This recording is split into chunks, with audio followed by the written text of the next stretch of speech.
ఈ రేయి నీదోయి ఏడవ భాగం. ఆరవ భాగంలో లిఖిత గుడికి వెళ్తుంది.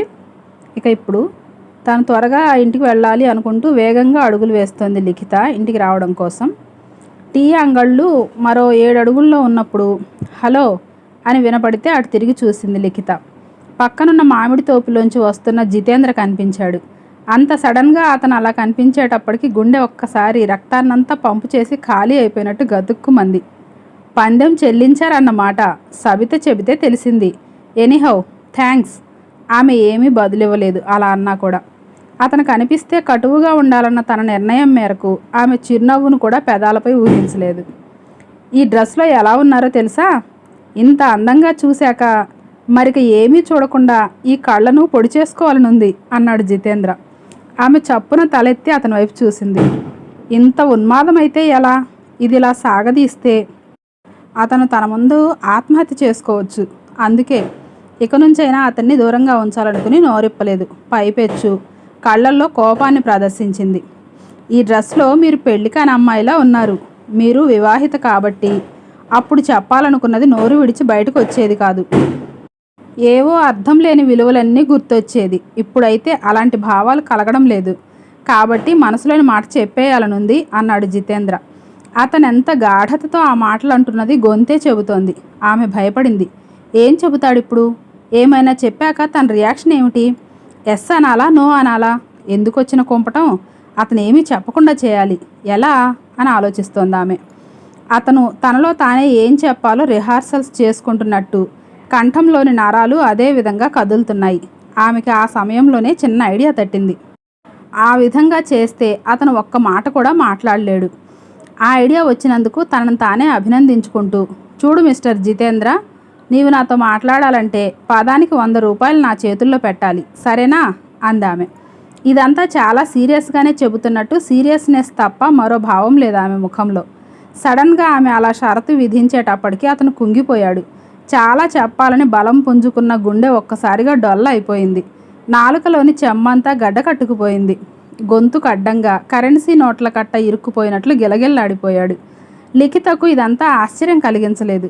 అతని చేతిలో చిల్లిగవ్వ ఉండదని తెలుసు. అందుకే తాను అలాంటి షరతు విధించింది. తనతో ఏమైనా మాట్లాడాలంటే ఖచ్చితంగా 100 రూపాయలు ఇవ్వాలి. ఎలా ఇవ్వగలడు? అతని అవస్థ చూసి నవ్వు కూడా వస్తోంది. కానీ నవ్వు కనిపించకుండా జాగ్రత్త పడింది. నవ్వితే సీరియస్నెస్ అంతా నవ్వుతో కొట్టుకుపోతుంది. అతను పిచ్చి పట్టినట్టు జేబులన్నీ తడుముకుంటున్నాడు. అందులో ఏమైనా ఉంటే కదా చేతులకు తగలటానికి. ఖాళీ జేబుల్ని తిరగేశాడు. అవి తెల్లగా నవ్వుతున్నట్టు తెల్లటి గుడ్డ తప్ప మరేం కనిపించలేదు. ఆమె మౌనంగా ముందుకు నడుస్తోంది. అతను ఎక్కడివాడు అక్కడే ఆగిపోయాడు. అతను రాడని ఆమెకు తెలుసు. అందుకే తను చిన్నగా అడుగులేస్తోంది. ఆమెను అలా చూస్తూ నిలబడ్డాడు అతను. ఇన్ని రోజులు గుండెలో దాచుకున్నది చెప్పే టైం వస్తే కర్మకాలి జేబు పర్మిట్ చేయడం లేదు. అతను చకచకా ముందుకు నడిచాడు. ఏదో చేసి తన డబ్బు పుట్టించాలి. టీ అంగడి యజమాని సుబ్బరామయ్య అతను చూసి, టీనా కాఫీనా అని అడిగాడు. రెండూ కాదు, డబ్బు అన్నాడు అతను సీరియస్గా. అతని కళ్ళ ముందు డబ్బు తప్ప మరేం కనిపించడం లేదు. డబ్బా అన్నాడు ఆ టీ కొట్టు అతను ఆశ్చర్యంగా. ఇక్కడ తినుబండారాలు అమ్ముతారు, కాఫీ టీ ఇస్తారు, అంతే తప్ప డబ్బును ఇడ్లీలను పాత్రల నుంచి దించినట్లు చెట్ల నుంచి దించరు అన్నాడు ఆ కొట్టు అతను. అది తెలుసు, నువ్వు డబ్బు ఇవ్వాలి, ఊరికే కాదు అన్నాడు జితేంద్ర. సుబ్బరామయ్య కళ్ళు మెరిశాయి. ఖరీదైన వస్తువుల్ని చౌకగా కొట్టేసే ఛాన్స్ వచ్చిందన్నమాట. వెండి మొలతాడును అమ్మేస్తున్నాను, నీ ఇష్టం వచ్చినంత ఇవ్వు అని మొలలోంచి అతి కష్టం మీద వెండి తాడును తీసి ఆయన చేతికిచ్చాడు. అది 500 పైనే విలువ చేస్తుందని తెలుసు. అంత డబ్బు ఇచ్చేస్తే తన లాభం మాట ఏమిటి? అందుకే ఆయన దాన్ని అటు ఇటు తిప్పి 200 ఇస్తాను అన్నాడు. బంగారు నగల వ్యాపారం చేసిన వాడిని, దాని విలువ నాకు తెలుసు. మరో 100 ఇప్పించండి. నేను మాట్లాడాల్సింది 3 పదాలున్నాయి అన్నాడు అతను. మాటలు అనవసరమయ్యా, ఇష్టం ఉంటే తీసుకో, లేకపోతే మానేయి. ఏమిటి నసబేరం అన్నట్టు ముఖం పెట్టి అన్నాడు సుబ్బరామయ్య. అటు చూస్తే లిఖిత దూరం అయిపోతూ ఉంది. సరే ఇవ్వు అన్నాడు. ఆయన 200 రూపాయల నోట్లను చేతిలో పెట్టాడు. వాటిని తీసుకుని జితేంద్ర ఆమె వెనకపడ్డాడు. ఆమెకు ఆశ్చర్యం వేసింది. రోడ్లో డబ్బెలా పుట్టించాడు? వారం రోజుల్లో లక్ష రూపాయలు సంపాదించిన అతనికి ఇది ఒక పెద్ద కష్టమేమీ కాదు. ఇంకా ఏదైనా కష్టమైన షరతు విధించాల్సింది. తన తెలివిలేని తనానికి తననే నిందించుకుంది. ఆమె తన నడక వేగాన్ని మరింత హెచ్చించింది. ఇతను పిలవకపోతే ఆమె ఆగదని అతనికి తెలిసిపోయింది. వెనక పరిగెత్తడాన్ని ఎవరైనా చూస్తే ఎబ్బెట్టుగా ఉంటుంది. ఏవండి అని గట్టిగా పిలిచాడు. ఆమె ఆగింది.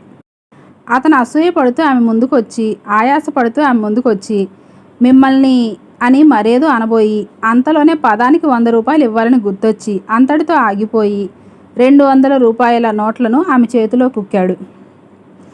ఇక అక్కడ ఉండడం ఇష్టం లేక విసవిస నడిచాడు ముందుకి. ఆమె అలానే ఉండిపోయింది. లిఖిత నడుస్తున్నది కానీ ఆమె మనసు మాత్రం మనసులో లేదు. జితేంద్ర కనుచూపు మేరలో కనిపించడం లేదు. చేతిలో ఉన్న 100 రూపాయల నోట్లను ఏం చేయాలో పాలుపోవడం లేదు. అతన్ని ఇబ్బంది పెట్టి తన వెంట పడ్డం మాన్పించాలనుకుంది కానీ ఆమెకు డబ్బెందుకు? అతనికి అసలు విషయం చెప్పి డబ్బు తిరిగి ఇచ్చేయాలనుకున్నది. కానీ అతను వేగంగా వెళ్ళిపోయాడు. అదీ కాక ఆమె షాక్ నుంచి తేరుకునేలోపు అతను చాలా దూరం దాటేశాడు. ఇక ఈ డబ్బు ఏం చేయాలి? అసలు ఈ డబ్బు ఎలా పుట్టించాడు? అప్పు తీసుకున్నాడా? లేక రక్తం అమ్మేశాడా? అతని దగ్గరే ఉందా? ఇంతకీ అతను చెప్పదలుచుకున్నది ఏమిటి? ఇలాంటి ప్రశ్నలు ఆమె మనసుని సిలువ వేస్తున్నాయి. అలాంటి సమయంలో ఆమె ఠక్కున రంగనాయకి గుర్తొచ్చింది. ఆమెకి ఈ డబ్బిచ్చేస్తే సగం బాధ పోతుందనిపించింది. లక్కీగా రంగనాయకి ఇంటిని దాటి వచ్చేయలేదు. ఇక ఏమీ ఆలోచించకుండా రంగనాయకి ఇంటి వైపు నడిచింది. ఆమె వెళ్ళేటప్పటికి రంగనాయకి తుమ్మ పూలను మాలగా కడుతోంది. అది దేవుడికి వేయడానికి. లిఖిత రెండోసారి తన ఇంటికి రావడంతో రంగనాయకి మొదట పడినంత హైరాణ పడలేదు. రా రా అంటూ మాత్రం ఆహ్వానించింది. ఏం చేస్తున్నావు? నవ్వును బలవంతంగా పెదవుల పైకి తెచ్చుకుని అడిగింది లిఖిత.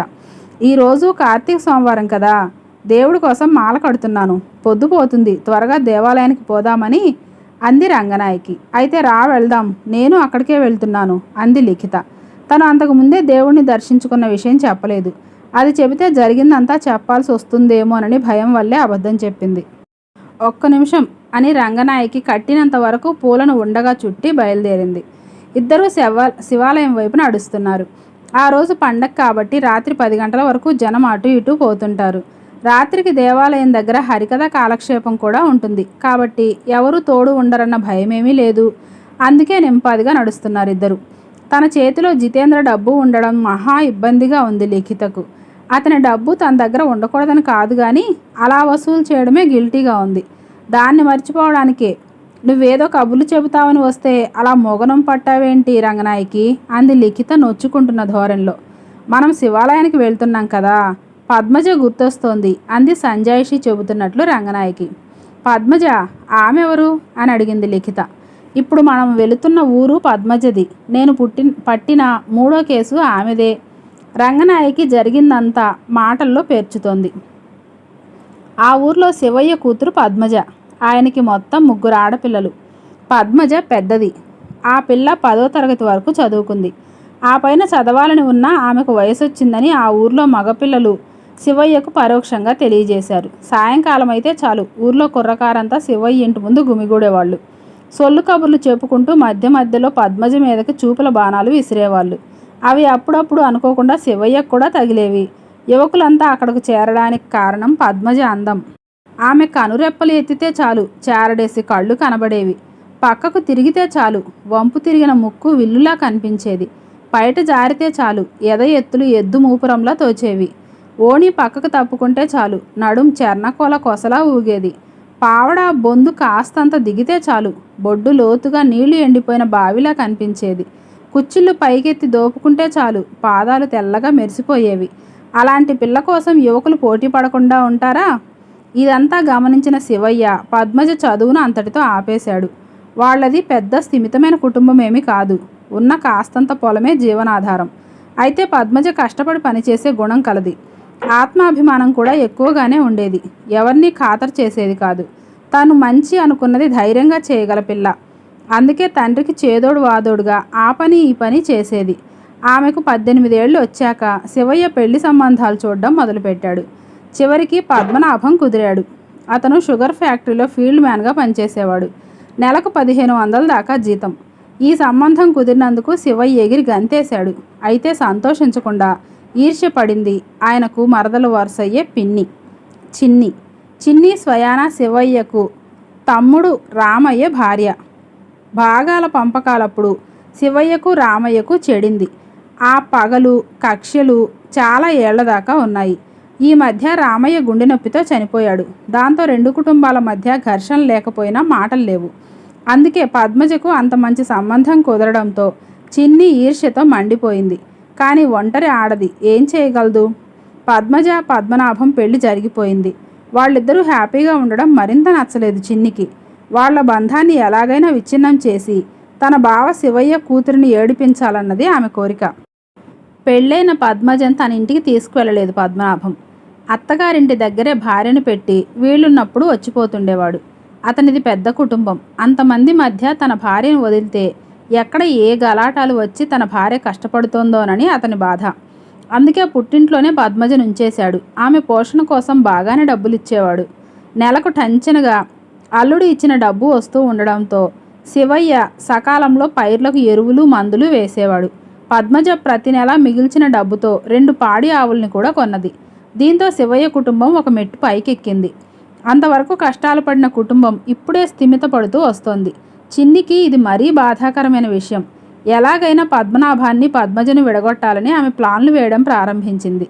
అలా ఆలోచించక ఆమెకు బ్రహ్మాండమైన ఐడియా తట్టింది. అప్పుడు పద్మజ ఒట్టి మనిషి కూడా కాదు, 3 నెలల గర్భం. ఓ రోజు పద్మనాభం భార్య దగ్గరకు వచ్చి తిరిగి ఊరెళ్ళడానికి బస్టాండ్కి వచ్చాడు. ఇది గమనించిన చిన్ని అతని వెనకే బయలుదేరి బస్టాండ్కి చేరుకుంది. అంతగా జనం లేరక్కడ. ఏం అల్లుడు, రాత్రి వచ్చి అప్పుడే బయలుదేరేశావు అంటూ పలకరించింది చిన్ని. అతను ఉలిక్కి పడ్డాడు. తనకు పెళ్ళైన ఈ 6 నెలల్లో ఎప్పుడూ మాట్లాడిన ఆమె అలా వరుసపెట్టి పలకరించడం వింతగా ఉంది. అతని నోటి వెంటనే మాట రాకపోవడానికి అదో కారణమైతే, రెండో కారణం మరొకటుంది. చిన్నికి కూడా అతని వయసే ఉంటుంది. మహా ఉంటే 35 ఏళ్ళు ఉండొచ్చు. అనుభవంతో బాగా విచ్చుకున్న ఒళ్ళు బంగారంలా మెరిసిపోతోంది. యవ్వనమంతా అక్కడే కాపురం పెట్టేసినట్టు ఎత్తుగా బలంగా కనిపిస్తోంది. ఆమె భర్త చనిపోయి 1.5 సంవత్సరం అవుతుంది. అప్పటినుంచి ఆమె అలంకరణ కొత్త అందాలను తెచ్చిపెడుతోంది. ఇదంతా గమనించే అతనికి ఏం మాట్లాడాలో చప్పును తోచలేదు. అవునత్తా, ఊరికే వెళ్దామని అన్నాడు ఆమె అడిగిన 5 నిమిషాల తర్వాత. చిన్నత్త అని సంబోధించి ఉంటే బాగుండేదని ఆ తర్వాత అనిపించింది. నేను టౌన్కి బయలుదేరాను, నువ్వు వస్తావేమోనని అనుకున్నాను. టౌన్లో మగతోడు ఉంటే ధైర్యంగా ఉంటుంది అందామె. టౌన్కు రావాల్సిన పనులు కూడా ఉన్నాయి కానీ చిన్నత్త, ఊరెళ్ళి తర్వాత వస్తాలే అన్నాడు అతను. అంతలో బస్సు వచ్చింది. అది ఎక్కితే పక్కనున్న ఓ చిన్న టౌన్ వరకే వెళ్తుంది. అతను అక్కడి నుంచి దక్షిణం వైపు వెళ్లే బస్సు ఎక్కాలి. ఆమె పడమర వైపు వెళ్లే బస్సును పట్టుకోవాలి. ఆ స్టేజీలో బస్సులు ఎక్కడో కానీ ఆపరు. అందుకే అందరూ నిలిపిందే చాలని బస్సు ఎక్కి చిన్న టౌన్ చేరుకున్నారు. బస్టాండ్లో 2 బస్సుల కోసం వెయిట్ చేస్తున్నారు. రా చిన్నత్త, బస్సు వచ్చేలోపు కాఫీ తాగొద్దాం అని పిలిచాడు పద్మనాభం. ఆమెతో మాట్లాడినట్టు తన అత్తవారింట్లో తెలిస్తే ఏమనుకుంటారో అని ఆలోచించడం లేదతను. మనస్పర్ధలు వాళ్ళకి కానీ మనకి కాదుగా అని మొదటి మాట మాట్లాడినప్పుడే మనసుకు సర్ది చెప్పుకున్నాడు. 2 హోటల్కి వెళ్ళి కాఫీ చెప్పారు. టౌన్కి రా అల్లుడు, ఎలాగో ఊరెళ్ళినా తిరిగి రావాలిగా, నాకు తోడుంటుంది అని అందామె. ఆమె మళ్ళీ పిలవడంతో అతను మెత్తబడ్డాడు. ఇది గమనించిన ఆమె మరింత బలవంతం చేసింది. హోటల్ నుంచి బయటపడే సమయానికి అతను ఆమెతో వెళ్ళడానికి కమిట్ అయిపోయాడు. 2 పెద్ద టౌన్కి బస్సు ఎక్కారు. టౌన్లో దిగగానే ఆమె, ఇదిగో ఈ బంగారు గాజులకి చైన్కి పాలిష్ వేసుకోవాలి, పెళ్ళప్పుడు చేయించిన నగలు మెరుపు అంతా పోయాయి అంది. 2 చిన్న బజారుకు వెళ్ళారు. ఆ వీధిలోనే బంగారు పనివాళ్ళు ఎక్కువ. వాటికి పాలిష్ అయ్యేటప్పటికి మధ్యాహ్నం అయింది. 2 ఓ హోటల్కి వెళ్ళి భోజనం చేశారు. సినిమా, అదే మ్యాట్ని ఆట చూసి చాలా రోజులైంది అల్లుడు, వెళ్దామా అంది హోటల్ నుంచి బయటకు రాగానే. అతను సరేనన్నాడు. థియేటర్లో 2 పక్కపక్కనే కూర్చున్నారు. ఆమె భుజాలు అప్పుడప్పుడు అతనికి తగులుతున్నాయి. కొత్త స్పర్శ అతన్ని ఉద్వేగానికి గురి చేస్తోంది. తొలుత అతనికి ఎలాంటి ఉద్దేశం లేదు కానీ ఇప్పుడిప్పుడే కొత్త కోరికలు పుడుతున్నాయి. అయినా తనంతట తానుగా ప్రొసీడ్ కావడానికి భయపడుతున్నాడు. ఎంతైనా ఆమె తనకు అత్త వరుస అవుతుంది. ఏదో సన్నివేశంలో నవ్వుతూ ఆమె ఆ సంతోషంలో అతని 2 చేతుల్ని పట్టుకుంది. ఒక్కసారిగా రక్తం ఎగజిమ్మినట్టు అతను ఉక్రోషంతో ఉద్రేకంతో ఉక్కిరిబిక్కిరయ్యాడు. ఆమె అలవోకగా చేసిందో ఉద్దేశపూర్వకంగా చేసిందో తెలుసుకోవడానికి ఆమె ముఖంలోకి చూశాడు. మసక వెలుతురు నిజాన్ని పట్టివ్వలేకపోయింది. మరోసారి అయితే తన భుజాన్నంతా అతనికి ఆంచి సీన్ని ఎంజాయ్ చేసింది. అతను కూడా మౌనంగా ఆమె స్పర్శను ఎంజాయ్ చేశాడు. సినిమా వదిలారు. అల్లుడు, ఇంకో చిన్న పని మిగిలిపోయింది. మా ఊరు ముసలిది ఒక ఆమె పరంజ్యోతి థియేటర్ దగ్గరుంది. ఆమెతో ఓ ముఖ్యమైన విషయం మాట్లాడాలి. వెళ్దామా అని అడిగింది. అతను తల ఊపాడు. ఇద్దరూ ముసల్దాన్ ఇంటికి చేరుకున్నారు. ఆ ముసల్దాన్ పేరు నరసమ్మ. ఆమె వేరుశెనక్కాయల్ని స్కూళ్ళ దగ్గర పెట్టుకుని అమ్ముకుంటుంది. ఒక కొడుకు ఉన్నాడు గాని వాడెక్కడో దూరంగా బతుకుతున్నాడు. 70 ఏళ్ల వయసులో కూడా ఆమె తన పొట్టను తానే పోషించుకుంటుంది. ఎవరైనా విడి జంటలు ఆ ఇంటికి వచ్చి రాత్రి అక్కడ పడుకుని వెళ్తుంటారు. పోతూ పోతూ 10-15 రూపాయలు ఆమె చేతుల్లో పెడుతుంటారు. ఆ ముసల్ది అలా తన ఇల్లు ఓ రాత్రి అద్దెకిస్తుందని మొదటిసారి చిన్ని తన ఊరి వసంతతో వచ్చినప్పుడు తెలుసుకుంది. వసంతది ఊర్లో అవతలి పక్క వీధి. ఆమెకి చిన్నికి స్నేహం. ఓ రోజు ఇంటికి కావాల్సిన పాత్రలు కొనుక్కోవడానికి ఇద్దరు టౌన్కి వచ్చారు. పాత్రలు కొనుక్కున్నాక ఇంటికి వెళ్దామంది చిన్ని. ఎప్పుడో రాక టౌన్కి వస్తాము. ఓ సినిమా చూసి వెళ్దాము. ఫస్ట్ షో చూశాక నాకు తెలిసిన ఇల్లు ఒకటి ఉంది. అక్కడికి వెళ్ళి పడుకుని ఉదయాన్నే ఫస్ట్ బస్కి వెళ్దాం అంది వసంత. ఇబ్బందిగానే ఒప్పుకుంది చిన్ని. థియేటర్ దగ్గరకు వెళ్ళేటప్పటికి ఓ వ్యక్తి వచ్చి వసంతతో మాట్లాడడం మొదలుపెట్టాడు. అప్పటికే అతను టిక్కెట్లు కొని రెడీగా ఉన్నాడు. అతను ముందు పోతుంటే ఎవరే అని అడిగింది భయంగా చిన్ని. మా పుట్టిల్లు వెంకటాపురంలో పక్కింటి కుర్రాడు. మొదట్లో నన్ను ఇతనికే ఇచ్చి చేయాలనుకున్నారు మా వాళ్ళు. కానీ చాలా కారణాల వల్ల కుదరలేదు అంది వసంత. సినిమా వదిలాక ముగ్గురు ముసల్దానింటికి వచ్చారు. ఇల్లంటే అది ఇల్లు కాదు, చిన్న గది, రేకుల కప్పు. ఎండాకాలం కాబట్టి ముసల్ది చిన్ని బయట తిన్నెల మీద పడుకున్నారు. అంత ఉక్కలోనూ వసంత ఆ కుర్రాడు ఎందుకు లోపల పడుకున్నారో తెలియనంత అమాయకురాలేం కాదు చిన్ని. ఉదయం అతన్ని వదిలేశాక ఆ ముసల్ది ఎవరే మనల్ని పడుకోనిచ్చింది అని అడిగింది చిన్ని. టౌన్లో పెద్ద పెద్ద లాడ్జీలకు వెళ్ళలేని మనలాంటి వాళ్లకు ఇలా కొందరు తమ ఇళ్లలో చోటిస్తుంటారు. వచ్చినప్పుడు 10 రూపాయలు ఇస్తే చాలు. హోటళ్ళ కన్నా ఇలాంటి చోటే బెస్ట్. ఎవరికీ అనుమానం రాదు. నీకు ఎప్పుడైనా అవసరం వస్తే వాడుకో. ముసల్ది మహా మంచిది అని వివరంగా చెప్పింది వసంత. నాకేం కర్మ, శుభ్రంగా మొగుడుంటే అని అసహ్యించుకుంది చిన్ని. నాకు మాత్రం లేడేమిటి అని సాగదీసింది వసంత. అలా ఆ ఇంటి విషయం తెలుసు చిన్నికి. ఇంతకాలానికి ముసల్దాని అవసరం వచ్చింది. కానీ ఇది చలికాలం. ముసల్ది ఎక్కడ పడుకుంటుందో తెలియడం లేదు. నరసమ్మతో అవి ఇవి మాట్లాడుతూ రాత్రి 9 చేసేసింది చిన్ని. ఆ తర్వాత పద్మనాభంతో ఇప్పుడు ఎలా వెళ్తాంలే అల్లుడు, ఉదయాన్నే వెళ్దాం అంది. అతను ఒప్పుకున్నాడు. అతనికి రకరకాల ఆలోచనలు వస్తున్నాయి. మొత్తం మీద ఏదో కొత్తగా గమ్మత్తుగా ఉంది అతనికి. ఇలాంటి ఊహలు వచ్చినప్పటి నుంచి చిన్ని మరింత అందంతో కనిపిస్తుంది. ముసల్దే ఇద్దరికి వండి పెట్టింది. వాళ్ళు భోజనం చేస్తుండగా పక్కింటి ఆమె కాబోలు వచ్చింది. ఎవరమ్మా కొత్త గెస్టులు అని అడిగింది వాళ్ళని చూస్తూనే. నా కూతురు అల్లుడు అమ్మా అంది ముసల్ది ఏమాత్రం తొణక్కుండా. పొట్టకుటి కోసం ఎన్ని పాటలో అని క్షణం పాటు జాలేసింది చిన్నికి. భోజనాలు అయిపోయాక ముసల్ది తన చింకి చాపను దుప్పటిని చంకనేసుకొని నేను అలా వెళ్ళి భజన మందిరంలో పడుకుంటాను, ఇక్కడ చలి అని బయలుదేరింది. హమ్మయ్య అనుకుంది చిన్ని. ఇక అల్లుణ్ణి ముగ్గులోకి దింపడమే మిగిలింది అనుకుంటూ ఒళ్ళు విరుచుకుంది.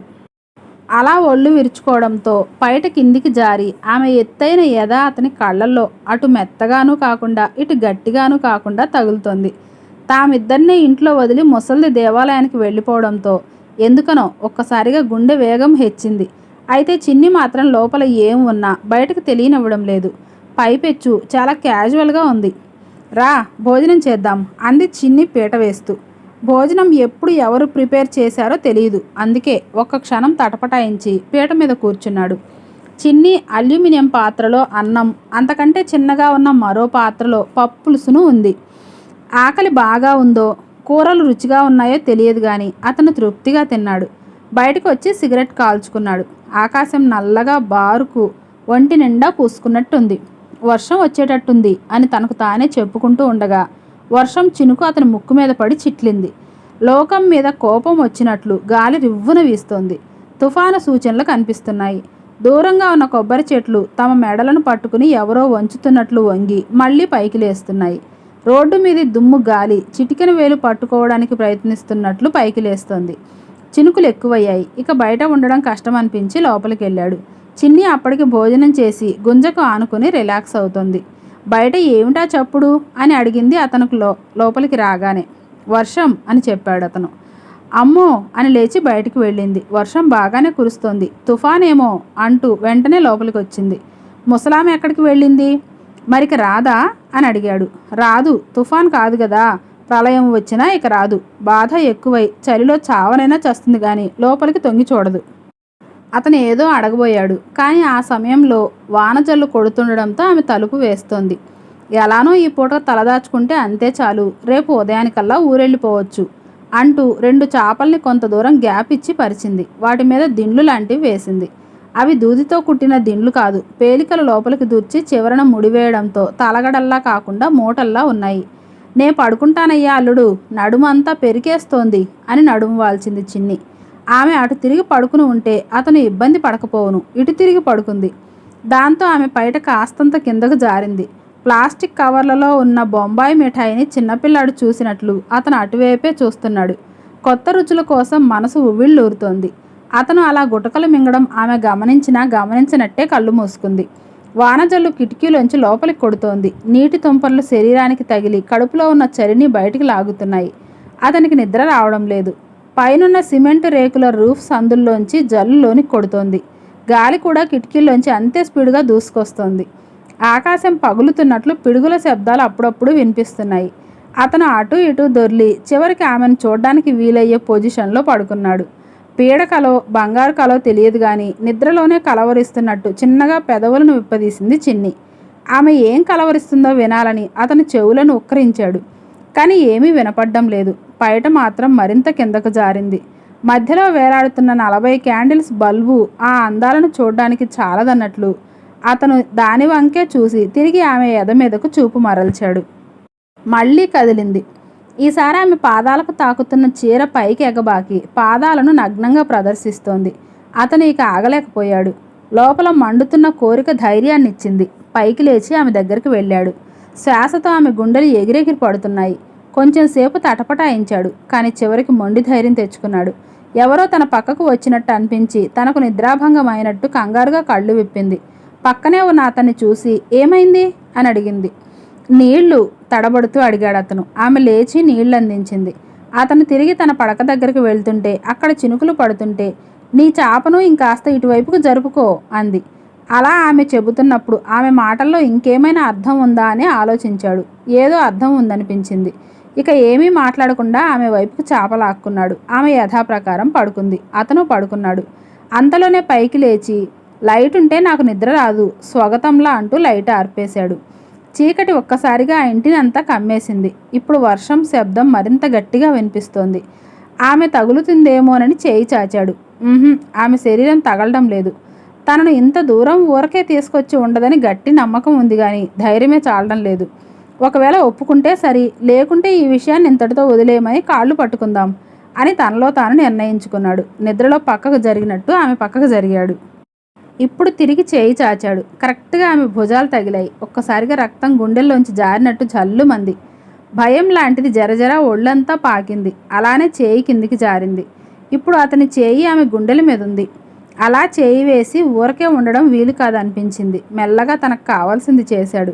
ఆమె అప్పుడు లేస్తే నిద్రలో అనేందుకు వీలు కాదు. నిద్రలో అలా ఎవరూ చేయలేరు. ఆమె కదలనైనా లేదు. దాంతో కొంచెం ధైర్యం వచ్చింది. ఈసారి మరింత గట్టిగా చేతికి పని చెప్పాడు. అప్పుడు కదిలింది ఆమె. ఆమె అలా కదలడంతో టక్కున అతని చేయి బిగుసుకుపోయింది.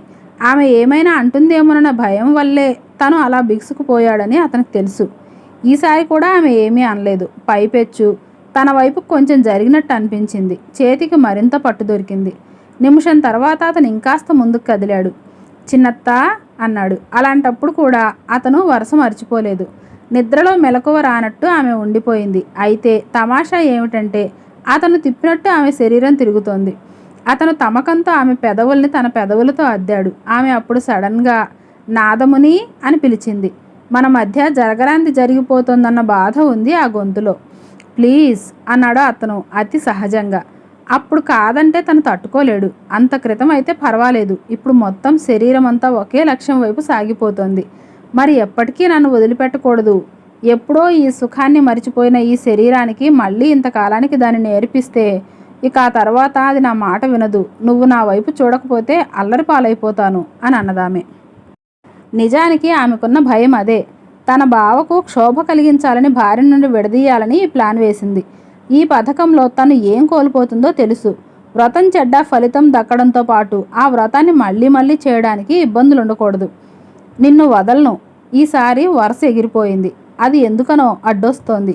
అందుకే అత్త అన్న పదాన్ని వదిలిపెట్టేశాడు. ఇక ఆమెకి ఏమీ అభ్యంతరాలు కనబడలేదు. చాలా ఏళ్ల తర్వాత మగవాణ్ణి తన దగ్గరకు లాక్కుంది. అతను గట్టిగా కౌగిలించుకున్నాడు. ఆమె ఆ సుఖాన్ని పూర్తిగా అనుభవించడానికి కళ్ళు మూసుకుంది. చేతులు మాత్రం అతని చొక్కాలోంచి దూరి ఛాతీని తడుముతున్నాయి. వేసవి ఎండల తర్వాత తన ఒక్కదాని మీదే తొలకరి కురిసినట్టు, చలి రాత్రి తర్వాత పొద్దునే నీరెండలో శరీరాన్ని ఆరబెట్టుకుంటున్నట్టు ఆమెలో ఎన్నో మధురమైన పులకింతలు. అతను పెదవుల మీద నుంచి జారి ఎద మీదకొచ్చాడు. అతని ఒత్తిడికి కోరిక పగిలినట్లు ఆమె అరంగుళం పైకి లేచి గాఢంగా హత్తుకుంది. వర్షం శబ్దం వాళ్ళకు వినబడ్డం లేదు. అప్పుడప్పుడు తమ మీద పడుతున్న చినుకుల చల్లదనం వాళ్ళకు తెలియడం లేదు. ఇంట్లోకి దూరి ఇబ్బంది పెడుతున్న చలిని వాళ్ళు పట్టించుకోలేదు. చాలా విషయాల్లో మనసు శరీరం కలిసి పనిచేయవు. ఈ ఒక్క విషయంలోనే రెండూ ఏకమై సుఖాన్ని అన్వేషిస్తాయి. వాళ్ళు ఆ రాత్రికి ద్రోహం చేయలేదు. ఏకధాటిగా వెలగడానికి మధ్యలో వెలుగుతున్న బల్బుకు విసుగొచ్చి ఉంటుందేమో కానీ వాళ్ళు మాత్రం కనీసం అలసటగా కూడా ఫీల్ కాలేదు. ఎక్కడో కూసిన కోడి వాళ్ళిద్దరినీ ఈ లోకంలోకి తెచ్చిపడేసింది. కోడి కూతతో పాటు ముసల్ది కూడా వచ్చింది. ఒక రాత్రి అజ్ఞాతవాసం చేసి తిరిగి తన రాజ్యానికే వచ్చినట్టు ఆ ముసల్ది వాళ్లతో ఒక్క మాట కూడా మాట్లాడలేదు. తన పనులు చేసుకోవడం మొదలుపెట్టింది. అతనైతే తన ధ్యాసను మర్చిపోయాడు. ఒకసారి స్వర్గం చూసిన వ్యక్తికి తిరిగి ఆ ప్రపంచం రుచించినట్టు అతను మాటి మాటికి రాత్రి అనుభవాలనే గుర్తుకు తెచ్చుకుంటున్నాడు. పడకలో ఆమె చూపిన టెక్నిక్ అతనికి కొత్త లోకాలను చూపించింది. అప్పుడప్పుడు చెవిలో మాత్రమే చెప్పిన మాటలు అతన్ని అద్భుతంగా రెచ్చగొట్టాయి. ఆమె పరిస్థితి కూడా అంతే. చాలా ఏళ్ల తర్వాత శరీరం తిరిగి శరీరంలా అనిపిస్తోంది. మగవాడితో తెగిపోయిన లింకు బిగుసుకున్నట్లు తోస్తోంది. ఆమెకైతే ఒక్క క్షణం కూడా అతన్ని వదిలిపెట్టాలనిపించడం లేదు. మరో 10 నిమిషాలకి ఇద్దరూ బయలుదేరారు. ముసల్దాని చేతిలో 2 10 రూపాయల నోట్లు పెట్టి వెళ్ళొస్తా అంది. మాటలు మర్చిపోయినట్టు ఆమె ఏమీ మాట్లాడకుండా వెళ్ళి రమ్మన్నట్టు సైగ చేసింది. ఇద్దరూ దగ్గరున్న టీ అంగడికి నడిచారు. కాఫీలు తాగాక బస్టాండ్కి చేరుకున్నారు. మార్గ మధ్యంలో తనను వదిలిపెట్టకూడదని ఆమె అతని చేత ఒట్టు పెట్టించుకుంది, బ్రతిమాలుకుంది. ఆమె అభిమానానికి అతను కదిలిపోయాడు. ఆమెను బస్సు ఎక్కించాక తను మరో బస్సు ఎక్కాడు. ఇంటికి వెళ్ళినా, ఫ్యాక్టరీకి వెళ్ళినా, స్నేహితులతో మాట్లాడినా అతనికి చిన్నితో గడిపిన రాత్రే గుర్తొచ్చేది. ఆ అనుభవం మనసులో మెదిలి తృప్తితో కలిసిపోయిన చిరునవ్వు పెదవుల మీద కదిలేది. విచిత్రంగా అతని భార్య మాత్రం గుర్తుకు రాలేదు. 3 రోజులు ఓపిక పట్టాడు గాని 4వ రోజుకి మనసు శరీరము రెండూ నిలవలేకపోయాయి. సాయంకాలం పొద్దుపోయాక అత్తగారింటికి బయలుదేరాడు. టౌన్లో మిత్రులతో కలిసి అక్కడే భోజనం చేశాడు. అత్తగారింటికి వెళ్లే బస్సు రాత్రి 10 గంటలకి. దాన్ని ఎక్కాడు. అతనితో పాటు మరో 10 మంది దాకా దిగారు. వాళ్ళంతా ముందుకు వెళ్ళిపోయే వరకు చిన్నగా నడిచాడు. ఇల్లు సమీపిస్తున్న కొద్దీ శరీరం అంతా కోరిక పరుచుకుంటోంది. ఒక ఇల్లు ముందుకు వెళ్తే భారీ ఇల్లు, ఒక ఇల్లు వెనకే ఆగిపోతే చిన్ని ఇల్లు. అతను మరో ఆలోచన లేకుండా మెల్లగా చిన్ని ఇంట్లోకి దూరాడు. ఆ సమయంలో చిన్ని కసువు పట్టెడ కింద నులక మంచం వాల్చుకుని పడుకుని ఉంది. ఎవరో వచ్చినట్టు అనిపించి కళ్ళు విప్పితే ఎదురుగా నాదముని. ఆమె తన ఆనందాన్నంతా బయటకు తెలియజేయడానికి కళ్ళను వెలిగించి దిగ్గున లేచింది. ముఖమంతా పరుచుకున్న సంతోషాన్ని చూసి తను పొరపాటు నిర్ణయం తీసుకోలేదని అనిపించింది. ఆమె ఏదో అనబోతుంటే మాట్లాడొద్దని సైగ చేశాడు. ఆ తర్వాత వాళ్ళిద్దరికీ మాట్లాడే అవసరమే రాలేదు. అంతా వాళ్ళ శరీరాలే మాట్లాడుకున్నాయి. ఫస్ట్ బస్ టయానికి అతను బస్టాండ్కి చేరుకుని తన సొంత ఊరికి వచ్చేశాడు. బాగా పొద్దుపోయాక చిన్ని ఇంటికి వెళ్ళి మరీ తెల్లవారుజామున వచ్చేస్తుండడంతో ఈ విషయం ఎవరికీ తెలిసే అవకాశం లేదనుకున్నాడు. కానీ ఇలాంటివి చాలా రోజులు దాగవు. ఓ రోజు చిన్ని ఎదురింటి పార్వతమ్మ అతన్ని చూసింది. తన అనుమానం నిజమో కాదో తెలుసుకోవడానికి రాత్రంతా మేల్కొంది. అతను తెల్లవారుజామున తిరిగి చిన్ని ఇంటి నుంచి బయటపడ్డప్పుడు ఆమె ఆనందానికి అవధులు లేవు. ఇంటి ముందు కళ్ళాపైనా చల్లకుండా నాదముని భార్య దగ్గరికి వెళ్ళింది. అదేమిటే, నీ మొగుడు మీ ఇంటికి రాకుండా పక్కింట్లో దూరుతున్నాడు, రాత్రంతా అక్కడే గడపడం, ఇప్పుడే లేచి వెళ్ళాడు అని వచ్చినంత హడావిడిగా వెళ్ళిపోయింది. నాదముని భార్య ఒక్క క్షణం ఆలస్యం చేయలేదు. బస్టాండ్కి పరిగెత్తింది. అక్కడ ఎవరూ లేరు. అప్పటికే ఆమెకి ఏడుపు తగ్గింది. పార్వతమ్మ ఎవరినో చూసి తన భర్త అనుకుంది అని సమాధానపడింది. మరుసటి రోజు తన భర్త రాగానే పెరట్లోకి లాక్కెళ్ళి నిజమా, కానీ నేను నమ్మలేదు అని ప్రారంభించి నిన్న జరిగిందంతా చెప్పింది. పార్వతమ్మకి కళ్ళు సరిగా కనిపించేటట్లు లేవు, కళ్ళద్దాలు కొనిస్తానని చెప్పు అని ఒక్క వాక్యంతో బయటపడిపోయాడు. అప్పట్నుంచి జాగ్రత్తలు పాటించాలనుకున్నాడు. అందుకే రాత్రులు వెళ్ళడం మానుకున్నాడు. ఓ ఆదివారం చిన్నిని టౌన్కి రమ్మని ముసల్దాని ఇంట్లో కలుసుకున్నారు. ఇలా 2-3 నెలలు గడిచాయి. ఓ రోజు రాత్రి లాస్ట్ బస్ దిగి అత్తగారింటికి నడవడం మొదలుపెట్టాడు. అప్పటికి చిన్నిని కలుసుకుని వారం రోజులైంది. మనసంతా పీకుతోంది. నరాలు రక్త ప్రసరణకు అడ్డం పడుతున్నాయి. ఆమెతో గడిపిన ప్రతి క్షణం గుండెల్లో అలజడిని రేపుతోంది. ఆమె చిలిపితనం, పడకలో ఆమె చూపించే కొంటెతనం అన్నీ కళ్ళ ముందు పరుచుకుంటున్నాయి. చిన్ని ఇల్లొచ్చింది. దాన్ని దాటితే భార్య ఇల్లు. అతనికి తెలియకుండానే అతని కాళ్ళు చిన్ని ఇంట్లోకి దారితీశాయి. ఆ రోజు శనివారం కావడంతో చిన్ని తలంటి స్నానం చేసింది. ముఖాన్నంతా వెంట్రుకలు కప్పేయడం కొత్త అందాన్ని ఇచ్చింది ఆమెకి. వచ్చావా?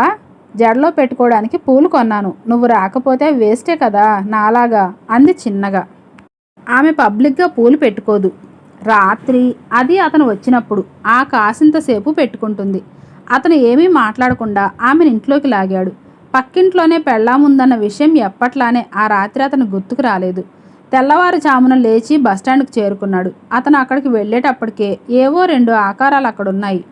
ఎవరు అంటూ పలకరించాడు. ఆ ఆకారాల్లో ఏ ఒక్కటి మాట్లాడలేదు. పక్కనున్న టీ అంగడి దగ్గరికి వెళ్ళి టీ చెప్పాడు. మసక చీకట్లు తెల్లవారుతున్నాయి. ఇప్పుడు స్పష్టంగా కనిపిస్తున్నారు వాళ్ళు. అతని నాలుక వేడి టీ పడేటప్పటికి కాలింది. నువ్వా అన్నాడు దగ్గరికెళ్ళి. ఆమె ఏమీ మాట్లాడలేదు. రాత్రి రాలేదు, నేను ఇప్పుడే వచ్చాను అన్నాడు. ఆమె అంత పొద్దున ఎక్కడికి బయలుదేరిందో అతని ఊహకి అందడం లేదు. ఎవరో బంధువుల పెళ్లికి తండ్రితో పాటు బయలుదేరిందన్న విషయం తెలియదు అతనికి. ఇదిగో నిన్నే, నువ్వు వెళ్తున్నావు కనుకనే నేను ఫ్యాక్టరీకి వెళ్ళి రాత్రికి వచ్చేస్తాను అన్నాడు. రాత్రికి రాగాని నా దగ్గరకు మాత్రం రాకు, చిన్ని ఇంటికే వెళ్ళు. మా ఇంటికి వస్తే కాళ్ళు విరిచేస్తాం అని మరో మాట మాట్లాడకుండా వస్తున్న బస్సును ఆపమన్నట్టు చేయి ఊపింది. ఆగిన బస్సులోకి ఆమె ఎక్కడం చూస్తూనే ఉన్నాడు తప్ప నోట్లోంచి మాట జారిపడ్డం లేదు అతనికి. ఆమె అతని భార్య. ఆ తర్వాత ఏమైందో మళ్ళీ చెబుతాను అని రంగనాయకి గుడిలోకి వెళ్ళింది.